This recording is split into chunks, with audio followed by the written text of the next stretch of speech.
Hello. Today we're going to talk about conflict. Conflict is real, it's everywhere. It's in your workplace, it's in your church, it's in your sibling relationship, it's in your mom dad relationship, it's in your husband and wife, friend, whatever kind of relationship, as long as they're people, conflict is bound to happen, and that's the reality. As long as we're different people, as long as we have different personalities, as long as God has uniquely shaped us, and we have even just different paradigms, we'll always have conflict. We'll have places where we do not agree. And the sucky thing about conflict is nobody teaches you how to handle it, because no sane person likes it. So no sane person tries to actually teach you about it. Like, they either avoid it or appease it. And in the Beatitudes in Matthew 5, the seventh one, which is Matthew 5 verse 9, King Jesus says, "Blessed are the peacemakers, for they shall be called the sons of God." And then in James 3:18, it says, "Those who sow seeds of peace will reap goodness," right? And based on the fact that we will always have conflict, I believe that we need to get better at resolving conflict and reconciliation. And it's because God has called us to love Him above all, and secondly, love our neighbor. And it's hard to love someone, especially when you're in conflict. And some of us have been in conflict for years, days, hours, months. It's not okay, guys. And I think Christ's call and encouragement to say, "Blessed are the peacemakers," and then He says, even the people who sow seeds of peace will reap goodness, is a great encouragement for you and I. And there are healthy benefits, like that great benefits for us and our relationship with King Jesus. And if we get better at solving conflict, in First Peter verse 3, in First Peter chapter 3 verse 7, talking to the husbands, and essentially saying, live with your wives well, honor them and respect them, acknowledging that they're the weaker vessel, and also acknowledging that you're heirs to the grace of life with Christ. Do this so that your prayers may not be hindered. So obviously, not living well with people, not living in respect, love, and kindness, essentially living in conflict with people, will hinder your prayers, right? And then in 1 John 4 verse 20, it says, how can you say you love me whom you have not seen, yet you do not love your brother who you see? It makes you a liar. So essentially, it changes your fellowship with God if you do not work on your skills and if you don't work on resolving conflict. And it's really hard, right? We've already established nobody teaches you that. But I believe that there's certain biblical principles that we can learn from, and that can help us in resolving and just even reconciling. And I think the first step is to make the first move. And making the first move looks like calling the person, texting the person, reaching out to that person and be like, "Hey, can we have a coffee? Can we have an ice cream? Can we have lunch? Can we meet? I would love to hang out with you." Okay? You make the first move. And here's why. In Matthew 5 chapter, in verse, I don't know why I keep doing that.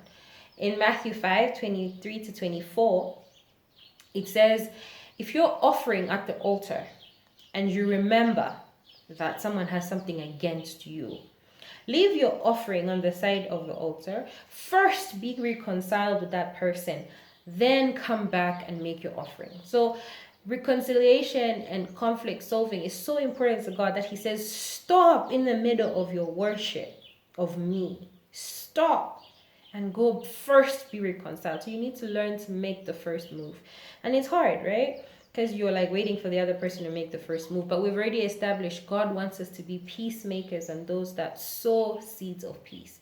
And sowing seeds of peace looks like making the first move. Whether you were wronged or you did the wrongdoing, whether it was a little bit of both on both sides, whatever the case is, you should choose to be more like King Jesus by making the first move. Okay? That would be a great testament to just how much you would like to honor and be more like Him. Okay? Look at it that way. And it's hard. It's not easy. But when God's heart, when God works on your heart, You truly are different, and he empowers you to do things that you would not do, and those are the little miracles of every day, where you actually see God changing you, and where you can actually testify that, wow, he really is changing me. Like, guys, that one moment I'm a real Christian, hey. But it's really good for you. Okay, so the second thing is you need to ask wisdom from God. In James 1, it says, if you do not have wisdom, ask God and he will give it to you. Ask him, what am I to say? Where am I to go?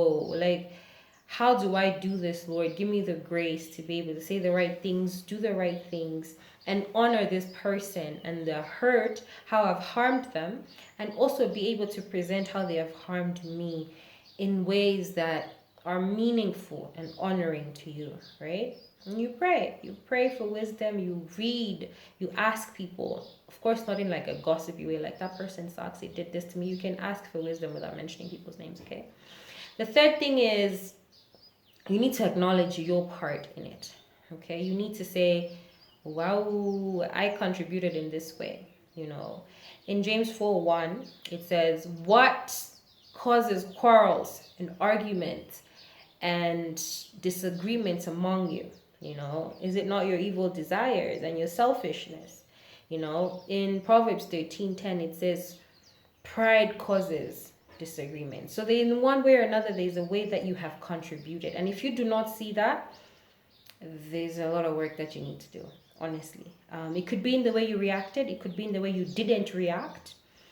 People, there's conflict because feelings are hurt. So someone will be cold towards you because you did something to them or you made them feel a certain way that's hurtful, or hurt people. So you need to acknowledge that maybe your particular wounding has harmed someone else. Maybe you didn't love the person the way they wanted you to. Maybe you took and you never acknowledged that you did. Maybe you just harmed the person in a different way.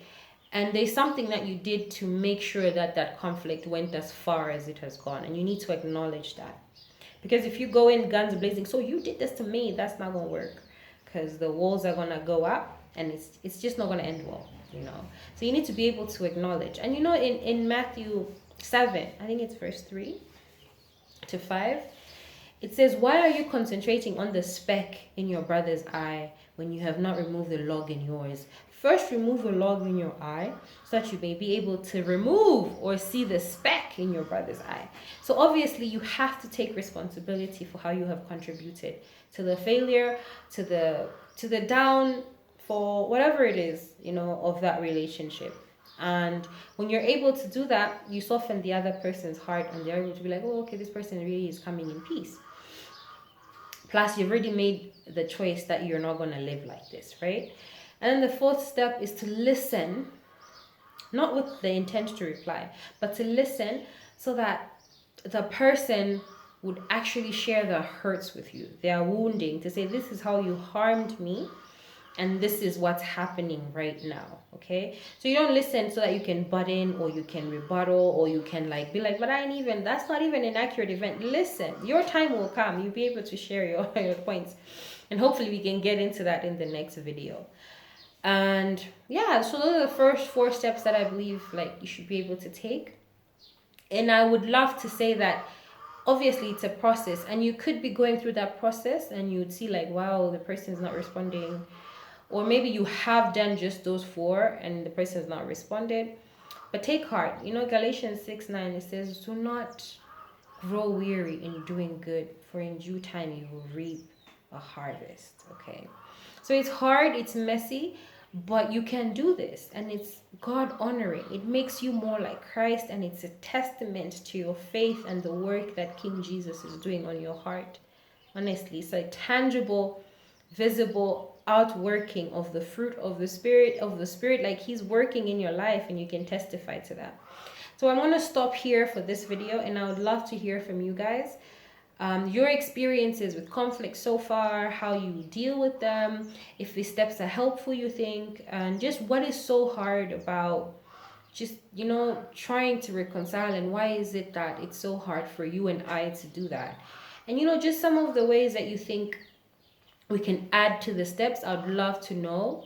what you think. Thank you guys so much for watching. I'm so grateful that y'all come to my channel and watch little old me. You guys are awesome.